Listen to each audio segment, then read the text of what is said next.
سانحہ گل پلازا کے 5ویں روز بھی شہر قائد کی فضا سوگوار ہے۔ آگ سے جل کر جان گنوانے والوں کی تعداد 55 ہو گئی۔ 86 افراد لاپتہ ہیں۔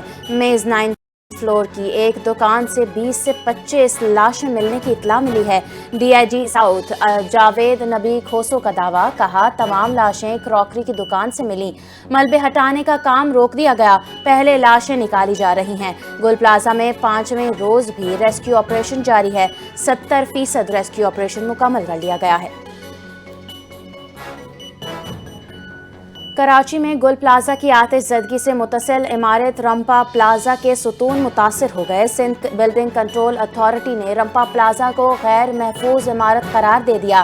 تیسرے درجے کی آتش زدگی سے عمارت کی ساخت کو شدید نقصان پہنچا۔ رمپا پلازا کے خطرناک حصوں کے استعمال پر فوری پابندی عائد کر دی گئی۔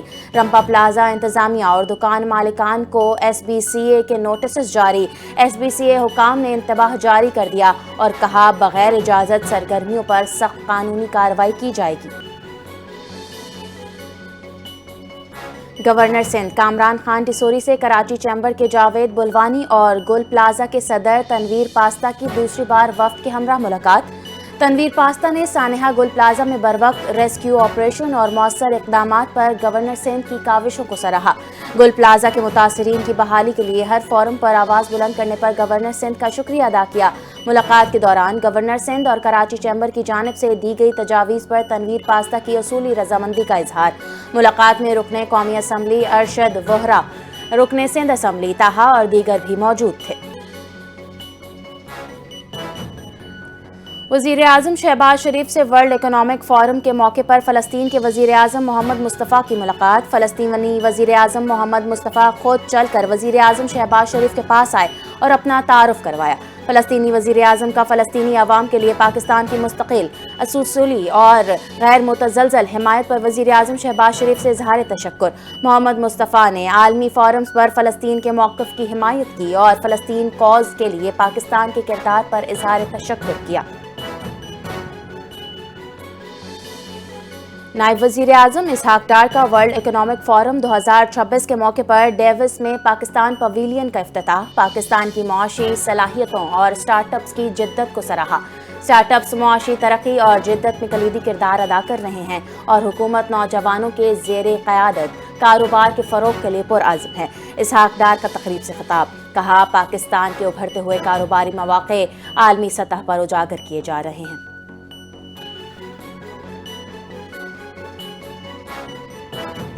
نائب وزیر اعظم اسحاق ڈار کی فن لینڈ کی وزیر خارجہ سے ملاقات۔ خطے اور عالمی معاملات پر تبادلہ خیال، مستقبل میں باہمی مفاد پر مبنی تعلقات کو فروغ دینے پر زور۔ تجارت، سرمایہ کاری اور تعلیم سمیت اہم شعبوں میں شراکت داری بڑھانے پر بھی اتفاق کیا گیا۔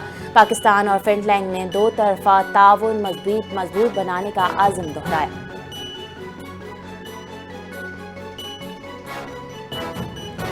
قومی اسمبلی نے الیکشنز ایکٹ 2017 میں مزید ترمیم کا بل منظور کر لیا۔ الیکشنز ترمیم ایکٹ 2026 فوری طور پر نافذ العمل ہوگا۔ رکن قومی اسمبلی شازیہ مری کی جانب سے پیش کیے گئے بل کی منظوری کے بعد الیکشنز ایکٹ کی سیکشنز 9 میں ترمیم، لفظ سپریم کی جگہ فیڈرل آئینی عدالت شامل کر دیا گیا۔ 18ویں ترمیم سے متعلق وزیر دفاع خواجہ آصف کے بیان پر پیپلز پارٹی ناراض ہو گئی۔ بیان پر وفاقی حکومت سے وضاحت طلب کر لی۔ کل خواجہ آصف نے سانحہ گل پلازا پر بات کی اور ساتھ ہی 18ویں ترمیم لے آئے۔ نون لیگ کے پارلیمانی لیڈر کے بیان کو ہم حکومت کا پالیسی بیان سمجھیں گے۔ رہنما پیپلز پارٹی نوید قمر کا قومی اسمبلی اجلاس سے اظہار خیال۔ وفاقی وزیر داخلہ محسن نقوی اور طلال چودھری سے مفتی منیب الرحمان کی سربراہی میں وفد کی ملاقات۔ محسن نقوی کا قیام امن اور استحکام کے لیے علماء کی خدمات کو خراج تحسین۔ وفد کو مسائل کے حل کی یقین دہانی کروائی۔ عملی اقدامات پر اتفاق کیا گیا۔ وزیر مملکت داخلہ طلال چودھری کی سربراہی میں خصوصی کمیٹی تشکیل دے دی گئی۔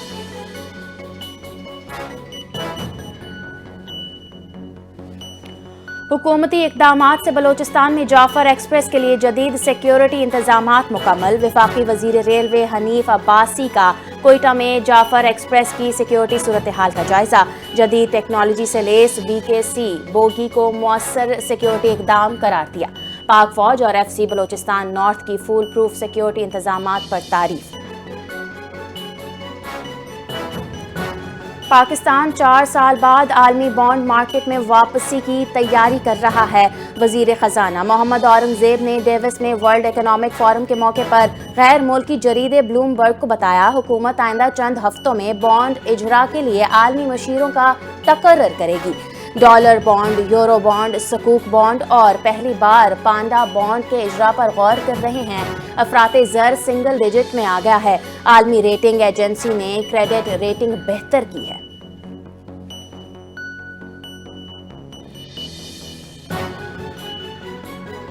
وزیر اعلیٰ سندھ سے وفاقی وزیر تجارت جام کمال خان کی وفد کے ہمراہ ملاقات۔ اجلاس میں زراعت، لائیو اسٹاک، ماربل سٹی اور انشورنس کے شعبے کی ترقی پر تبادلہ خیال۔ وفاقی وزیر نے کہا، پاکستان میں فصلوں کی انشورنس کا تصور موجود نہیں تھا، فصلوں کی انشورنس کرنے کے لیے ضروری اقدامات کر رہے ہیں۔ وزیر اعلیٰ سندھ نے کہا، فصلوں کی فائنانسنگ اور انشورنس انتہائی ضروری ہے۔ اجلاس میں گل پلازہ سانحے پر گہرے دکھ اور افسوس کا اظہار کیا گیا۔ 21 جنوری 1990 کا سانحہ گاؤں کدل پل کشمیر کی تاریخ کا دردناک اور خونی دن۔ وادی کشمیر میں 1989 کے اواخر سے جاری پرامن عوامی تحریک کے دوران نہتے شہریوں پر بھاری فورسز کی فائرنگ۔ گاؤں کدل پل، اطراف کی سڑکیں اور دریائے جہلم شہداء اور زخمیوں سے بھر گئے۔ سانحہ میں 50 سے 60 شہری شہید ہوئے۔ عینی شاہدین کے مطابق تعداد 100 سے زائد ہے۔ 19ویں بلڈ ایشیا انٹرنیشنل نمائش 2025 26، 22 سے 23 جنوری کو کراچی ایکسپو سینٹر میں منعقد ہوگی۔ نمائش میں 25,000 سے زائد تجارتی وفود شامل، بلڈرز، ڈیولپرز، کانٹریکٹرز اور انجینئرز شرکت کریں گے۔ وفاقی وزیر بحری امور جنید انوار چودھری نے اسپارکو ہیڈ کوارٹرز کا دورہ کیا۔ چیئرمین اسپارکو یوسف خان اور اعلیٰ سطحی افسران نے وزیر کو تفصیلی بریفنگ دی۔ نئی بندرگاہوں کے ممکنہ مقامات کا سیٹلائٹ ٹیکنالوجی کے ذریعے جائزہ لیا گیا۔ سیٹلائٹ اور AI کے ذریعے سمندری ریلیف اور ریسکیو منصوبوں پر بات چیت کی گئی۔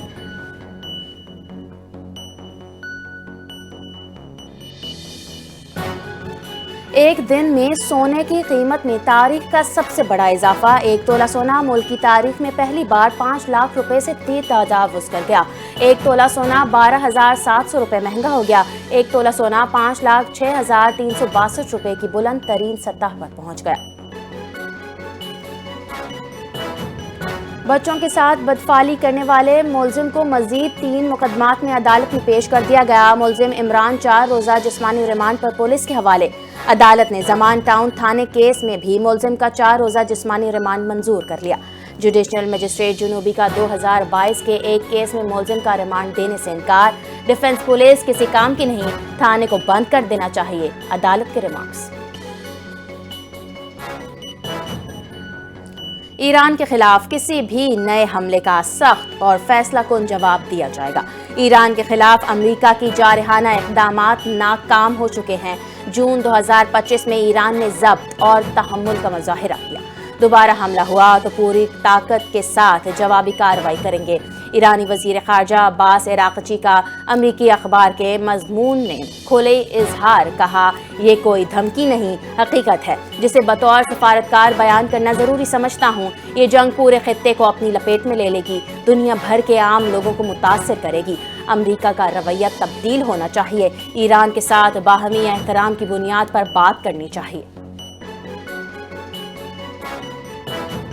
افغان طالبان رجیم عوامی فلاح و بہبود کی بجائے دہشت گردی اور عسکری مقاصد پر مرکوز۔ طالبان نے عوامی ترقیاتی منصوبوں کو مکمل نظر انداز کر دیا۔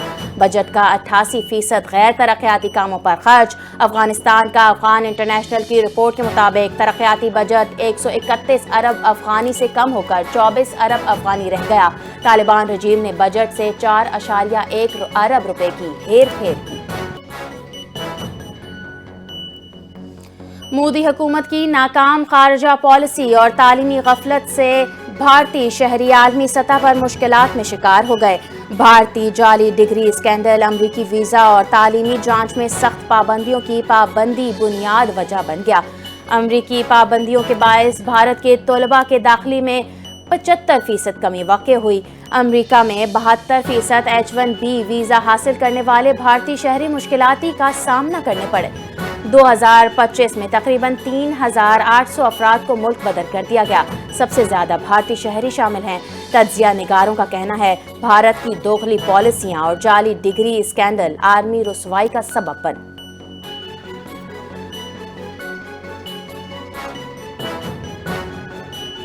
ناکام خارجہ پالیسی اور انتہا پسند نظریات کے باعث بھارت کو عالمی سطح پر سفارتی ہزیمت کا سامنا کرنا پڑا۔ پولینڈ کے نائب وزیر اعظم نے دہشت گردی پر بھارت کا موقف مسترد کر دیا۔ نئی دہلی میں ملاقات کے دوران بھارت اور پولینڈ کے درمیان سفارتی کشیدگی کھل کر سامنے آ گئی۔ پولینڈ کے نائب وزیر اعظم نے صحافیوں سے گفتگو میں انکشاف کیا کہ بھارت نے روس کی ژاپاد 2025 فوجی مشقوں میں شرکت کی ہے۔ دہشت گردی پر عمومی اتفاق کے باوجود بھارت کے حوالے سے سنجیدہ تحفظات موجود ہیں۔ معروف بھارتی اسپورٹس صحافی پاکستانی وزیر داخلہ محسن نقوی کے معترف نکلے۔ پہلی بار پاکستان کرکٹ بورڈ کو محسن نقوی جیسا مضبوط چیئرمین ملا ہے۔ بھارتی ٹی وی کے شو میں وکرانت گپتا کی گفتگو، کہا پاکستان کرکٹ بورڈ کے پاس پہلا کوئی ایسا شخص آیا ہے جو کہتا ہے کہ آؤ آنکھ میں آنکھ ڈال کر لڑتے ہیں۔ اس معاملے پر محسن نقوی کی تعریف تو بنتی ہے۔ خط میں پاکستان نے بنگلہ دیش کے موقف کی حمایت کی۔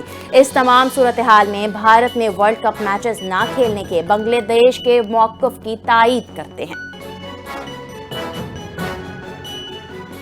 پاکستان سپر لیگ کی ٹیم سیالکوٹ کے مالک کامل خان نے ٹیم کے نام کا باضابطہ اعلان کر دیا۔ کامل خان کا سماجی رابطے کی سائٹ ایکس پر ٹیم کا سیالکوٹ اسٹالینز کے نام کا اعلان، ساتھ ہی ویڈیو بھی شیئر کر دی۔ سیالکوٹ اسٹالینز کی شمولیت سے پاکستان سپر لیگ میں مزید رنگ بھرنے کی توقع ہے۔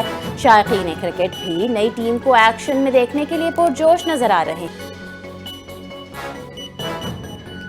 مظفر آباد میں تیسری chief of army staff national inter club hockey championship 2026 کا شاندار آغاز۔ چیمپئن شپ 20 جنوری سے 28 جنوری تک جاری رہے گی۔ مختلف ٹیموں کے میچز میں نوجوان کھلاڑیوں نے اپنی صلاحیت کا لوہا منوایا۔ تقریب میں سیکٹر کمانڈر ISPR اور آزاد کشمیر کے مشیر احمد ذخیر بطور مہمان خصوصی شریک۔ شرکاء نے کھیلوں کے فروغ اور نوجوانوں کے لیے مثبت مواقع پر پاک فوج کے کردار کو سراہا۔